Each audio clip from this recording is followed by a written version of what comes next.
دا څنګه ستاسو نبي و چې 9 کلنې جنۍ سره واده وکړو؟ دا څنګه الله غفور رحیم دی چې په هر صورت دی کې شروع کېږي همدا چې په افریقا کې په افغانستان کې خلک د وږي نه مړ کېږي یا زجر کې دی غور نه کوي؟ د دې سوالونو جواب موږ سره شته دی او باید دا جواب موږ په یقین او باور سره خلکو ته وړاندې کړو. اسلامي لارښوونه د اسلام د ساینس او د منطق په رڼا کې موږ به دا پروګرام انشاءالله ټول رمضان سره یو ځای یو. په دې پروګرام کې موږ دا ثبوت کوو چې ولې اسلام د حق دین دی، ولې موږ نور ادیان نه تعقیبو، ولې موږ رسول الله صلی الله علیه وسلم په حیث د پیغمبر خپل منلی دی، او همچنان قرآن. موږ به ټول ادیان د ساینس او د منطق په امتحان کې واچو، څنګه اسلام د منطق او ساینس او د کلام سره د نقل او عقل سره جامع ته وړاندې کړو چې خلک په دې باندې فهم ولري. الحمدلله والصلاة والسلام على رسول الله وعلى آله اصحابه اجمعین. اما بعد، اعوذ بالله من الشیطان الرجیم. بسم الله الرحمن الرحیم. ان الدین عند الله اسلام.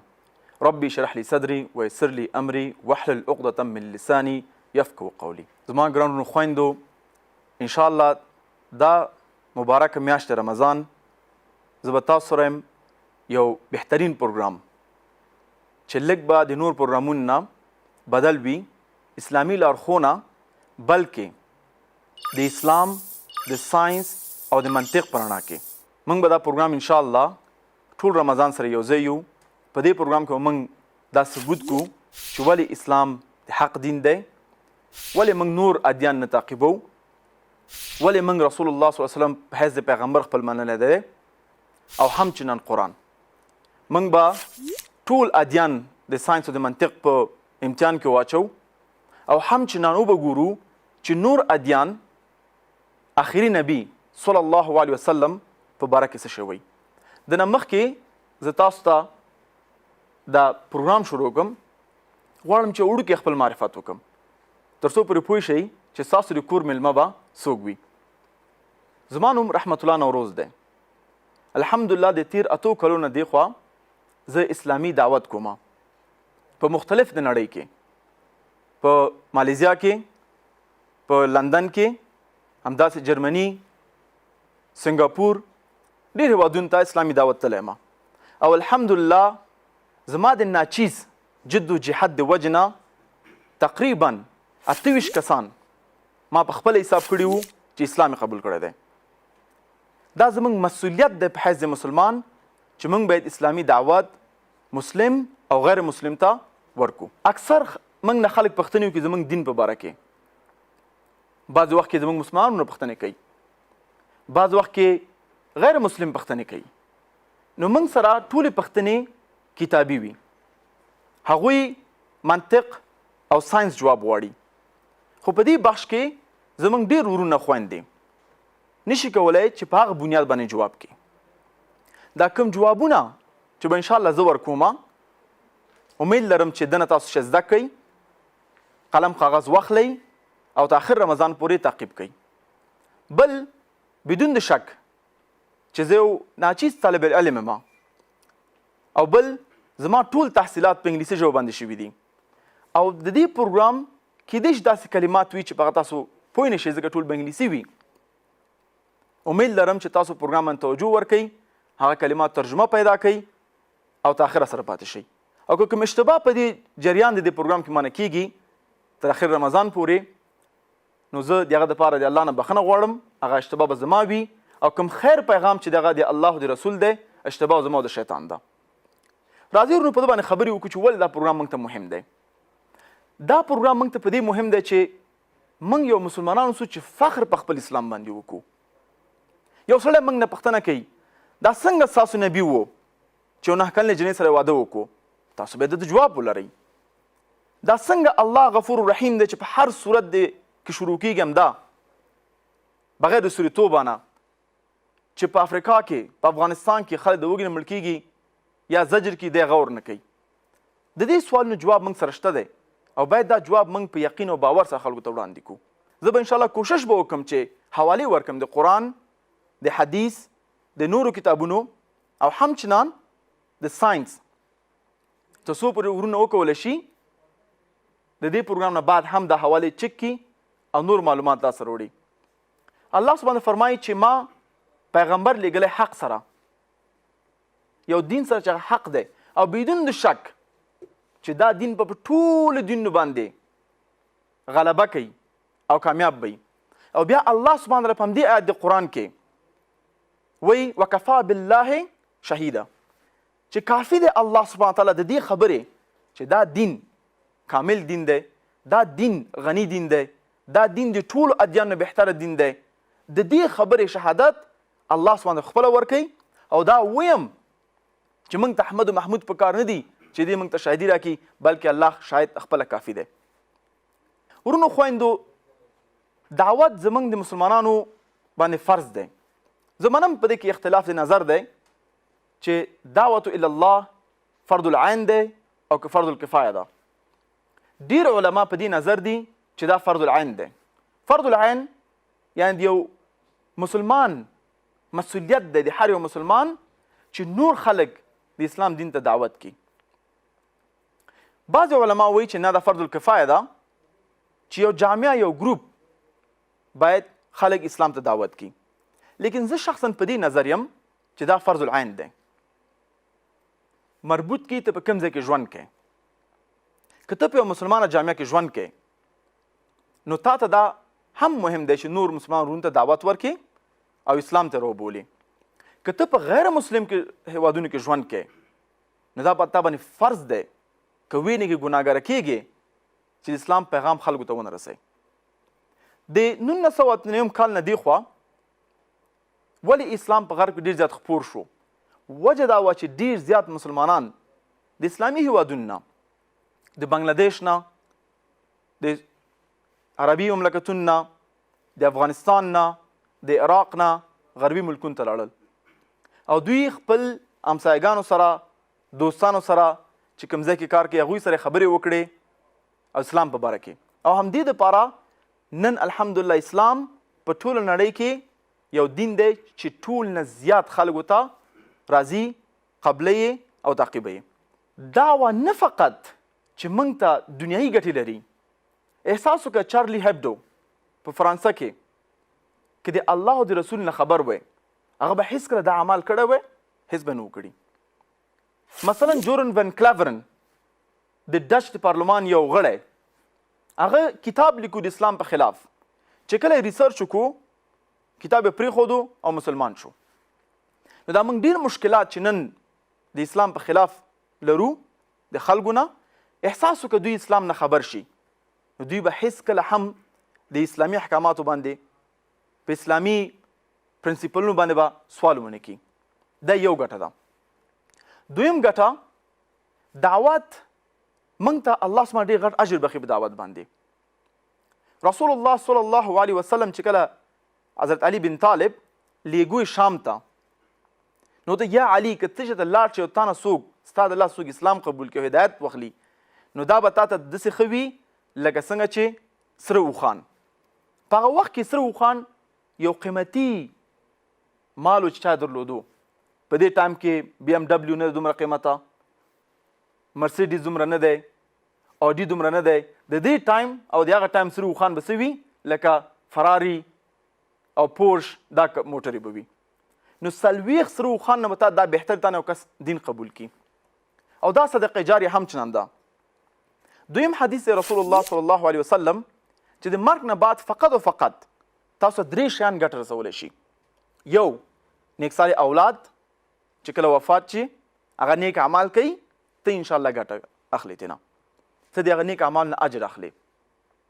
قبر کې به د رڼا وي، مقام به په جنت کې زیاتیږي.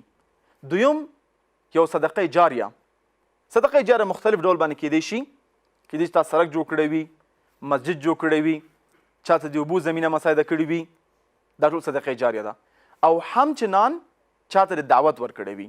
دا په دوه کټګوري راځي، هم په علم کې چې کوم دریم دی او هم په کومک کې.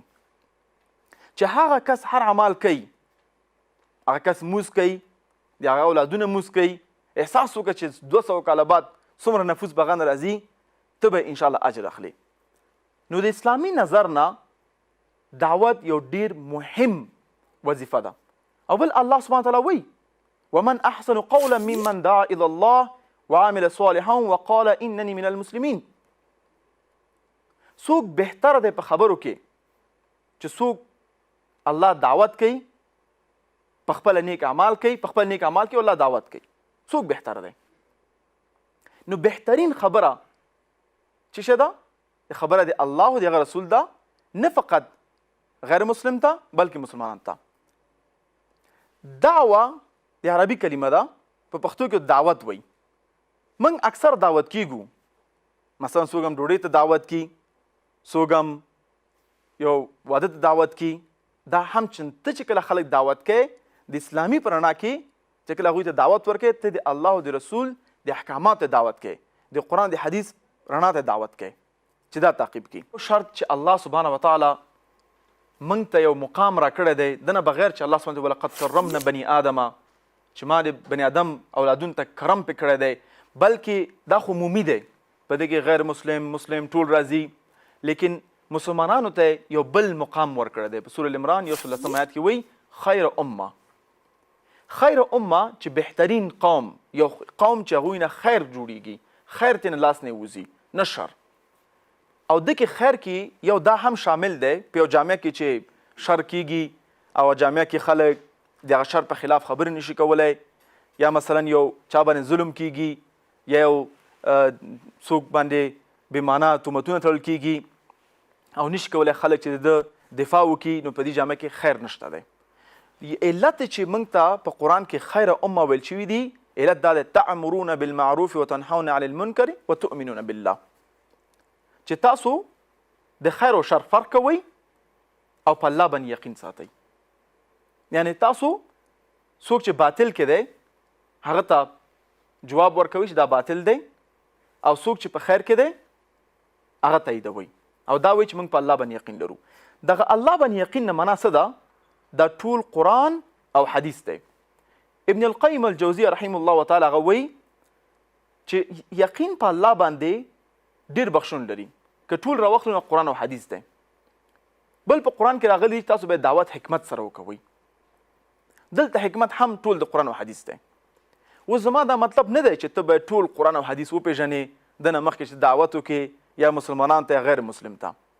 رسول الله صلی الله علیه وسلم صحیح حدیث کې فرمایي بلغ عني ولو آیه، چې وړاندې که پروپوګیټ یې که خلکو ته وړاندې که ووایه، دعوت وکړه که چېرته په یو آیت هم پوهېږې. ابن حاشم دا وایي که چېرته دا د امام مالک بن حنبل نه راخله څه، که چېرته ته یو چا نه خبره هم وورې، یو آیت هم وورې، یو فتوا هم وورې، ته کولی شې چې هغه خلکو ته وړاندې کړې. د دعوتګر مسؤلیتونه عموما په جامعه کې دا دي چې خلک متوجه کړي هغه شیان ته چې کوم ته خلک عام طور باندې متوجه نه دي، بلکې فرق کوي. چې ته کله مسلمانانو جامعه کې ستا دعوت ارزښتونه فرق کوي، ستا توجه فرق کوي، که ته په غیر مسلم جامعه کې ستا دعوتي پلان باید فرق وکړي، ستا باید موضوعات فرق وکړي، ته باید آمادګي فرقو ته ونیسې، جدا ونیسې، ځکه دا فرق کوي. مسلمانانو منځ کې اکثر ته دوی ته د آخرت یادی، جنت او دوزخو ته یادی، لیکن غیر مسلم ته مکمل فرق کوي. چې کله تاسو غیر مسلم سره بحث کوئ د هغوی ډېر زیات سوالونه وي، تاسو نه به یو سوال کوي، بل سوال کوي، بل سوال کوي، نو په دې کې هغه بحث نشي کولی چې صحیح بحث وي، چې یو نتیجې ته بحث ته ورسېږي. مطمئن یم تاسو به دا کار شوی. څنګه کولی شي چې یو بحث ته کنټرول کړي او یو نتیجې ته ورسئ؟ ځکه دلته د بحث نه زموږ دا مقصد نه دی چې یو کس موږ ناکامه کړو، یو کس موږ لاجوابه کړو، یو کس موږ بې احترامي وکړو. زموږ د دعوت نه بحث دا دی، خلکو سره مطلب دا دی چې موږ د هغوی په زړه کې د ایمان یو وړوکې دانه واچو او بیا نور الله ته پرېږدو چې هغه وړوکې دانه نه غټه ونه جوړه کړي او انشاءالله نتیجه مسلمان شي او یا اسلام ته رانږدې شي. خلک به مختلف پښتون تاسو سره وړي، لیکن زما په نظر به بحث باید داسې وشي که پښتون راوړي نو ته دغه موضوعات باندې خبرې وکړو، هغه نه بعد مخکې ځو. ته چې کله یو بلډینګ جوړی ته نشي کولی چې لسم منزل نه شروع کړې، ته مجبور یې اول ورته زیرزمیني جوړه کړې، بیسمنټ جوړ کړې، بیا اول منزل، دویم منزل، دریم منزل. نو چې کله ته یو بنیاد جوړی څنګه جوړیږي؟ د بنیاد د اسلام د الله وجود دی چې الله حق دی، لایق د عبادت دی او موږ باید د هغه عبادت وکړو. دویم الله واحد ذات دی عقیده، الوهیه او ربوبیه. الله واحد ذات دی او لایق د عبادت دی او هیڅ کوم شریک نه لري. ته به اول کوشش کوې چې که هغه مثلا ملحد وي یا اګنوستیک وي چې یو کس نه خدای را دی او نه مني، نو ته به ورته کوشش کوې چې هغه ته ثبوت کړي چې الله حق دی او شته. دا طریقې به انشاءالله موږ به مختلف بحثونه به باندې کوو په راتلونکي پروګرامونو کې. دویم چې که دا ثبوت کو، بیا به ثبوت کوې ورته چې الله سبحانه تعالی واحد ذات دی. موږ د هغه خدای نه بحث نه کوو چې کوم نور مذاهبو کې دي، په نور ادیانو کې دي. موږ فقط او فقط د الله بحث کوو. الله بحث په بنیاد د سورې اخلاص، قل هو الله احد الله الصمد لم یلد ولم یولد ولم یکن له کفوا احد. دغه تعریف دی الله سبحانه تعالی نور په هیڅ یو دنیا مذهب کې نشته دی. ما تقریبا د دنیا غټ مذاهب لوستي دي، ادیان مې لوستي دي، د متعلم طالب د متقابل مذهبونو یم. دغه تعریف فقط او فقط په اسلام کې دی. او چې دا تعریف په هر مذهب کې شو، پوه شه چې هغه مذهب خلک مسلمانان دي، دغه دین خلک مسلمانان دي. نو ته به ثبوت کوې ورته چې الله واقعا واحد ذات دی. چې که دا ثبوت کړه، هغه نه بعد به ثبوت کوې چې الله سبحانه وتعالی بدون د شک چې خپل جوړښت سره به یو هدایت پیغام ورته لیږي. مثلا ته ما خپل تلویزیون کې ګورې او تا چې که د تلویزیون نوی واغستو، په دې کې یو هدایت پروت و پکې. هغه هدایت چې تلویزیون څنګه خلاص کوي، څنګه استفاده کوي، ریموټ څنګه استفاده کوي. نو چون انسان هم د دنیا د سره لګل شوی دی، نو موږ ته یو کتاب پکار دی چې موږ ته وایي چې موږ خپل ژوند څنګه مخکې ویسو. انسانان یو ډیر خطرناک ترین ماشین دی، خطرناک ترین معنا نه ډیر مطلق دی. نو موږ ته هم یو هدایت پکار دی، هغه دی قرآن. بیا به ثبوت کوي ورته چې ولې قرآن حق دی. طریقه به انشاءالله موږ ته ښیو. هغه نه بعد به ثبوت کوي چې رسول الله صلی الله علیه وسلم آخري پیغمبر دی.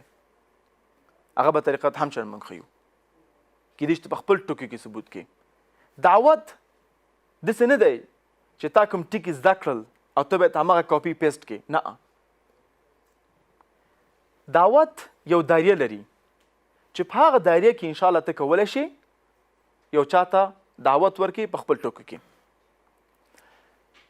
انشاءالله چې تا کله ورته رسول الله صلی الله علیه وسلم ثبوت کو، بیا هغه سختې پوښتنې کولی شي ډېر په اسانۍ سره ته جواب کړي.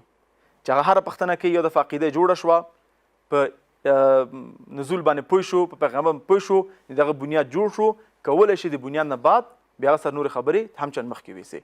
نو انشاءالله چې تاسو کله ورته دغه څلور شیان د الله وجود، لیاقت د عبادت، او ولې باید موږ د هغه عبادت وکړو، دویم د الله وحدانیت، دریم نزول قرآن، څلورم پیغمبر صلی الله علیه وسلم چې الله پیغمبران لیږلي دي. دا موږ هر یو په ډېر تفصیل سره انشاءالله په باندې بحث کوو. ځکه د خلکو بنیاد جوړ نه دی. نو چې کله بنیاد جوړ نه وي، نو بیا مشکلات ډېر زیاتېږي. زه به تاسو خپل یو لنډه غوندې قصه شریک کړم. ما د یو خور ما نه پوښتنه کړوله، نور خلکو نه پوښتنې کولې، زه هغه ځای کې برابر شوم چې الله ول داسې کوي، ولې دوزخ دی، ولې جنت دی، موږ څنګه پیدا شوي یو، ولې پیدا شوي یو، ولې موږ دا انتخاب نه لرو، ولې باید موږ حجاب واغوندو، ولې باید وانه غوندو. مختلف پوښتنې کولې. نو ما کولی شول چې دا ورته جواب کړم. کیدای شي دوستان چې هر رقم پوښتنې لري د دې موضوع په اړه باندې د اسلام لارښوونه او همچنان د اسلام د ساینس او منطق نظر نه څنګه سخته پوښتنې جواب دی کولی شي، سوشل میډیا ته لاړ شي، یوټیوب چینل ته حتما پلی لیست به وي، هلته تاسو کمنټ کولی شئ، فیسبوک پیج ته ورشئ، انسټاګرام ته ورشئ. نو ستاسو کمنټونه هغه پوښتنې موږ راخلو او په راتلونکي پروګرام کې به جوابو. نو دې خور دا پوښتنې وي. نو ما ورته د خور ته اول دا راته ووایه چې ته د الله په وحدانیت باندې، په ربوبیت باندې یقین لري او که نه لرې چې الله خالق دی او موږ مخلوق یو، موږ جوړ کړي یو؟ هغه ویل نه. نو مې ته چې په هغه یقین نه لرې، نو بیا ضرورت څه دی چې زه تا سره وخت ضایع کړم او په دې مسایلو خبرې وکړم؟ راځه اول ده باندې خبرې وکړو. نو اکثر تاسو بحثونه ګډوډېږي چې دې چوکاټ کې واچوئ چې پوښتنه کوي تر ده باندې خبرې وکړو، چې پوښتنه کوي ده باندې خبرې وکړو. یو دفعه دا چوکاټ چې مو ته ډک کړو، د دې معلومات مو ته ورکړل، بیا هغه نه بعد نورې پوښتنې جوابولی شي. ورونو خویندو، د شیخ الاسلام التقی الدین ابن تیمیه رحمه الله تعالی په یو لیکنه کې خپل وایي چې دا ستا مسؤلیت دی چې د اسلام صحیح جوابونه خلکو ته ورکړي. اقلا که صحیح جواب نشي ورکولی ته هغه په خپل جوابونو کې ناکامه کې، یعنی په خپل سوالونو کې ناکامه کې چې څه رقم سوال زه کومه. او که دام نشي کولی اقل ته هغه شکمن کې چې دا کوم پوښتنې زه کوم کیدای شي زه په دې مسلو باندې غلط اوسم، او دا ستا دپاره انشاءالله ډېر ښه دی.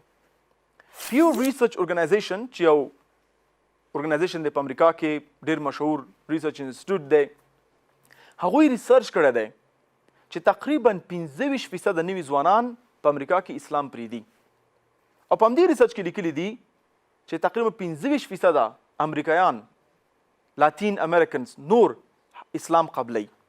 چې اسلام پرېږدي واحد دلیل د هغوی دا دی چې متاثره شوي د غربي کلچر نه، دویم بعضې پوښتنې د هغوی نه دي جواب شوي. همداسې خلک شته دی چې اسلام پرېښی دی دې دپاره چې پوښتنې جواب شوي. نو انشاءالله دې پروګرام کې موږ حتما دا زده کوو چې څنګه اسلام د منطق او ساینس او د کلام سره د نقل او عقل سره جامع ته وړاندې کړو چې خلک په دې باندې فهم ولري. پیو بیا هم ریسرچ کړی کیدای شي ته به تشویش شي چې دا څنګه چل دی، خلک اسلام پرېږدي، 25% غټ نمبر دی. واقعا دا دی د دې دپاره زموږ ټول مسؤلیت دی چې باید دعوت کې موږ مشغول شو، خلکو ته دعوت الله وکړو او خلک د الله دین نه خبر کړو. پیو بل ریسرچ کړی په 2014 کال کې، هغه کې ریسرچ کړی دی چې اوس چې کوم مذهب یا دین په دنیا کې زیاترین فالوورس لري، څوک یې تعقیبوي، هغه عیسویت دی، نه په عمل باندې بلکې په نوم باندې. لیکن په 2008 کال کې اسلام به د دنیا غټترین دین وي، یعنی ټول نه زیات فالوور به اسلام لري، ځکه هر ورځ زرهاو خلک اسلام قبلوي. بل کیدای شي تاسو دا احساس وکوئ چې دلته خو خلک بېدین هم زیات شوي دي، بعضې خلک چې ډېر اوس لیبرالسټیک نظریې ته نظر ورکوي یا ډیموکراسي ډېر تعقیبوي نسبت د اسلامي احکاماتو نه. پیو ریسرچ وایي چې دغه نمبر بدون د شک چې په اروپا او په غربي امریکا کې زیات دی، لیکن په همدې کال کې به دوی د 14% نه تر 13.3% کمبودی پکې راځي.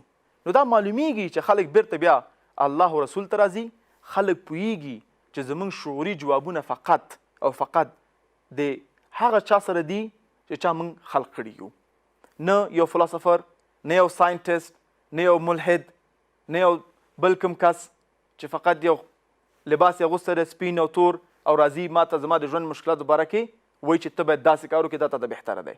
نو همدې دپاره انشاءالله په راتلونکي پروګرام کې موږ دا ډېر تفصیلي بحث کوو چې څنګه یو انسان د دنیا ته راځي او د مور د ګېډ نه پیدا کیږي او بیا د دنیا سره مخامخ کیږي، 4300 مذاهبو ته مخ ته ایښودل کیږي او هر یو وایي چې زه حق یم. څنګه کولی شو چې انشاءالله انتخاب کو چې کوم دین حق دی په بنیاد د ساینس، منطق، نقل او عقل انشاءالله.